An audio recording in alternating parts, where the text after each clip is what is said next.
ಯಾರೆಲ್ಲ 4, 13, 22, 30ನೇ ತಾರೀಕು ಹುಟ್ಟಿರ್ತೀರಾ ಇವರೆಲ್ಲರನ್ನು ಕೂಡ 4ನೇ ಸೀರೀಸ್‌ಗೆ ಬರ್ತಾರೆ. ತುಂಬಾ ಟ್ಯಾಲೆಂಟೆಡ್ ಪರ್ಸನ್ ಆಗಿರ್ತಾರೆ. ಸೂಪರ್ ಬ್ರೈನ್ ಇವ್ರದು. ಇವ್ರ ಹಣಕಾಸು ಅಭಿವೃದ್ಧಿ ತುಂಬಾ ಚೆನ್ನಾಗಾಗುತ್ತೆ. ಕೆಲ್ಸ ಅಂತ ಬಂದಾಗ ಖಂಡಿತ ತುಂಬಾ ಶ್ರಮಪಟ್ಟು ಕೆಲಸ ಮಾಡುವಂತವರಾಗಿರ್ತಾರೆ.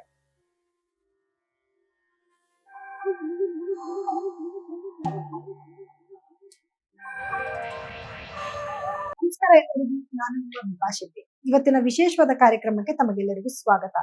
ವಿಶೇಷವಾದ ಕಾರ್ಯಕ್ರಮ ಅಂದ್ರೆ ನಾನು ಯಾವ್ದ್ರ ಬಗ್ಗೆ ಮಾತಾಡ್ತಾ ಇದ್ದೀನಿ?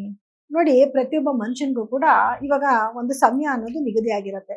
ಒಬ್ಬ ಮನುಷ್ಯ ಹುಟ್ಟಿದ ದಿನಾಂಕ ನಮ್ಗೆ ತುಂಬಾ ಇಂಪಾರ್ಟೆಂಟು, ಹುಟ್ಟಿದ ಸಮಯ ಕೂಡ ತುಂಬಾ ಇಂಪಾರ್ಟೆಂಟು. ನಾವ್ ಎಲ್ಲೇ ಹೋಗ್ಬೇಕು ಅಂತಂದಾಗೂ ಕೂಡ ನಾವ್ ಎಷ್ಟ್ ಗಂಟೆಗೆ ಹೋಗ್ಬೇಕು, ಎಷ್ಟ್ ಗಂಟೆಗೆ ಮನೆಗೆ ವಾಪಸ್ ಬರ್ತೀವಿ, ಪ್ರತಿಯೊಂದನ್ನು ಕೂಡ ನಾವು ಫಾಲೋ ಅಪ್ ಮಾಡ್ತೀವಿ. ಸೊ ಅಂದ್ರೆ ಯಾವ ಟಾಪಿಕ್ ಬಗ್ಗೆ ಮಾತಾಡ್ತಿದ್ದೀನಿ ಅಂತ ನಿಮ್ಗೆ ಆಲ್ರೆಡಿ ಗೆಸ್ ಆಗಿರುತ್ತೆ. ಅದೇನೆ ನಂಬರ್ಸ್ ಬಗ್ಗೆ ನಾನು ಇವತ್ತು ಮಾತಾಡ್ತಾ ಇದ್ದೀನಿ. ಯಾವ ದಿನಾಂಕದಲ್ಲಿ ಹುಟ್ಟಿದವರ ಭವಿಷ್ಯ ಹೇಗಿರುತ್ತೆ, ಮತ್ತೆ ಅವರು ಯಾವ ರೀತಿಯಾದ ಒಂದು ಕೆಲಸಗಳನ್ನ ಮಾಡಿದ್ರೆ ಅವ್ರ ಜೀವನದಲ್ಲಿ ಏಳಿಗೆ ಆಗತ್ತೆ, ಅಥವಾ ಯಾವುದನ್ನ ಮಾಡ್ಲೇಬಾರ್ದು, ಯಾವ ನಂಬರ್ಸ್‌ನ ಫಾಲೋ ಮಾಡ್ಬೇಕು, ಪ್ರತಿಯೊಂದ್ರ ಮಾಹಿತಿನೂ ಕೂಡ ನಾನೀಗ ಕೊಡ್ತಾ ಹೋಗ್ತೀನಿ. ಯಾರೆಲ್ಲ 4, 13, 22, 30ನೇ ತಾರೀಕು ಹುಟ್ಟಿರ್ತೀರಾ ಇವರೆಲ್ಲರನ್ನು ಕೂಡ 4ನೇ ಸೀರೀಸ್‌ಗೆ ಬರ್ತಾರೆ. 4ನೇ ಸೀರೀಸ್‌ಗೆ ಆಡಳಿತ ನಡೆಸುವಂತ ಗ್ರಹ ಯಾವುದು ಅಂದ್ರೆ ರಾಹು ಗ್ರಹದ ಆಡಳಿತ ಇರುತ್ತೆ. ಇವ್ರ ಗುಣ ಸ್ವಭಾವ ಹೇಗಿರುತ್ತೆ, ಇವರ ನಡವಳಿಕೆ ಹೇಗಿರುತ್ತೆ, ಏನ್ ಫಾಲೋ ಮಾಡ್ಬೇಕು, ಏನ್ ಅನ್‌ಫಾಲೋ ಮಾಡ್ಬೇಕು ಅನ್ನೋದ್ರ ಬಗ್ಗೆ ನಾನು ಇವಾಗ ಇನ್ಫಾರ್ಮೇಶನ್ ಕೊಡ್ತೀನಿ. ಸೊ ಮೊದಲನೇದಾಗಿ ಇವರ ಗುಣ ಸ್ವಭಾವ ಹೇಗಿರುತ್ತೆ ಅಂತ ನೋಡಿದ್ರೆ, ರಾಹು ತುಂಬಾ ಟ್ಯಾಲೆಂಟೆಡ್ ಪರ್ಸನ್ ಆಗಿರ್ತಾರೆ.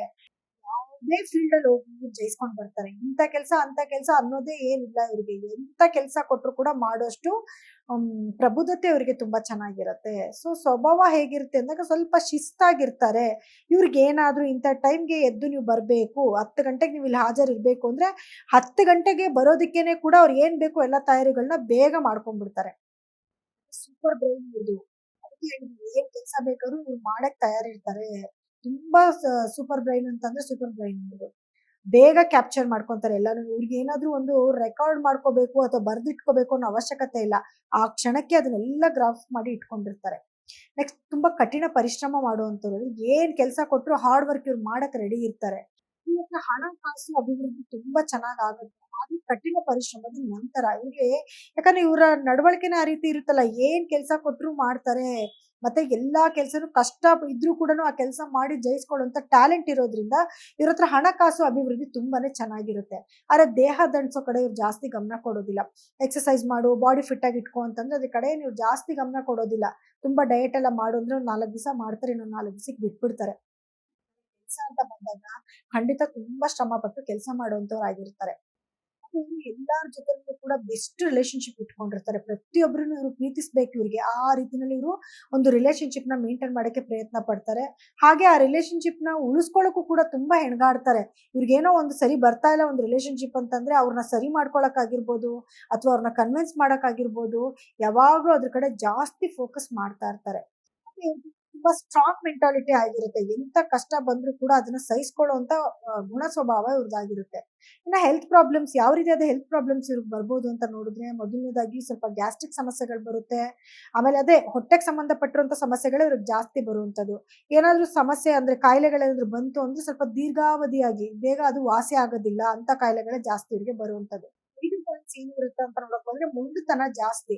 ಇವ್ರು ಹಿಡ್ದ ಹಠ ಬಿಡೋದಿಲ್ಲ. ಇವ್ರ ಮನ್ಸಿಗೆ ಏನಾದ್ರು ಬಂತು ಅಂದ್ರೆ ಇವ್ರು ಅದನ್ನೇ ಮಾಡ್ಬೇಕು. ಯಾರೇನೇ ಹೇಳಕ್ ಹೋದ್ರು ಅದನ್ನ ಈಸಿಯಾಗಿ ತಗೊಳ್ಳೋದಿಲ್ಲ.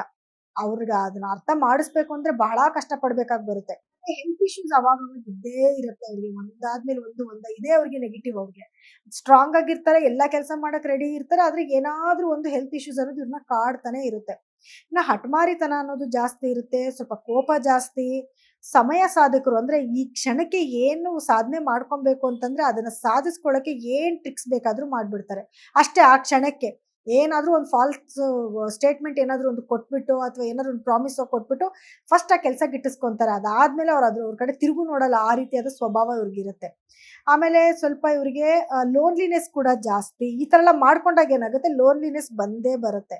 ಲೋನ್ಲಿನೆಸ್ ಜಾಸ್ತಿ, ನಾನು ಒಂಟಿ ಅಂತ ಫೀಲ್ ಮಾಡ್ಕೊಂತಾರೆ. ಯಾವ್ದಾದ್ರು ಒಂದು ಸಂಬಂಧದಲ್ಲಿ ಏನಾದ್ರೂ ಈ ತರ ಪ್ರಾಬ್ಲಮ್ ಆಗುತ್ತೆ, ಅದನ್ನ ಉಳಿಸ್ಕೊಳ್ಳೋಕೋಸ್ಕರನೂ ಕೂಡ ಇವ್ರು ಜಾಸ್ತಿ ಪ್ರಯತ್ನ ಪಡ್ತಾ ಇರ್ತಾರೆ.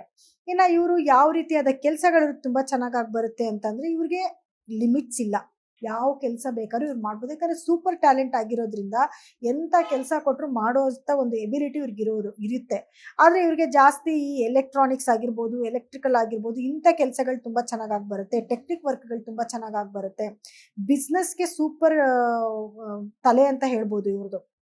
ಜೊತೆಗೆ ಇವ್ರಿಗೆ ರೈಲ್ವೆ ಡಿಪಾರ್ಟ್ಮೆಂಟ್ ಆಗಿರ್ಬೋದು, ಮತ್ತೆ ಅಡ್ವೈಸ್ ಮಾಡುವಂಥ ಒಂದು ಕೆಲಸಗಳಾಗಿರ್ಬೋದು, ಅಥವಾ ಟೆಕ್ನಿಕಲ್ ವರ್ಕ್ ಆಗಿರ್ಬೋದು, ಟೈಲರಿಂಗ್ ಆಗಿರ್ಬೋದು, ಅಥವಾ ಇಂಜಿನಿಯರಿಂಗ್ ವರ್ಕ್ಸ್ ಆಗಿರ್ಬೋದು, ಬ್ಯಾಂಕ್ ವರ್ಕ್ ಆಗಿರ್ಬೋದು, ಇದೆಲ್ಲನೂ ಕೂಡ ಇವ್ರಿಗೆ ತುಂಬ ಚೆನ್ನಾಗಿ ಬರುತ್ತೆ.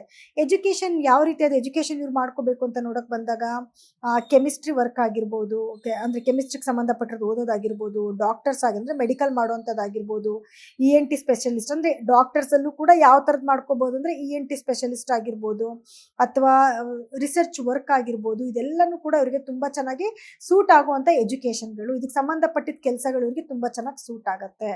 ಇನ್ನು ಫಾಲೋ ಮಾಡಬೇಕಾಗಿರೋ ನಂಬರ್ ಯಾವುದು, ಅನ್ಫಾಲೋ ಮಾಡಬೇಕಾಗಿರೋ ನಂಬರ್ ಯಾವುದು ಅಂತ ನೋಡಿದ್ರೆ ತುಂಬ ಚೆನ್ನಾಗಿ ಬರುವಂಥ ನಂಬರ್ಗಳು ಯಾವುದು ಅಂತ ನೋಡಕ್ ಹೋದ್ರೆ 1 ಸೀರೀಸ್ ತುಂಬ ಚೆನ್ನಾಗಿ ಬರುತ್ತೆ, 3 ಸೀರೀಸ್ ತುಂಬ ಚೆನ್ನಾಗಿ ಬರುತ್ತೆ. ಇವ್ರಿಗೆ 4 ಸೀರೀಸೇ ತುಂಬ ಚೆನ್ನಾಗಿ ಬರುತ್ತೆ, 5 ತುಂಬ ಚೆನ್ನಾಗಿ ಬರುತ್ತೆ, 6 ತುಂಬ ಚೆನ್ನಾಗಿ ಬರುತ್ತೆ. ಇನ್ನು ಇವ್ರಿಗೆ 8 ತುಂಬ ಚೆನ್ನಾಗಿ ಬರುತ್ತೆ. 8 ಸ್ವಲ್ಪ 50-50, 9 ತುಂಬ ಚೆನ್ನಾಗಿ ಬರುತ್ತೆ. ಬರಲ್ಲ, ಇವ್ರು ಅವಾಯ್ಡ್ ಮಾಡಲೇಬೇಕು ಅನ್ನೋಂಥ ನಂಬರ್ಗಳು ಯಾವುದು ಅಂತ ನೋಡಿದ್ರೆ 3 ತುಂಬಾನೇ ಇವ್ರು ಅವಾಯ್ಡ್ ಮಾಡ್ಬೇಕಾಗಿ ಬರುತ್ತೆ.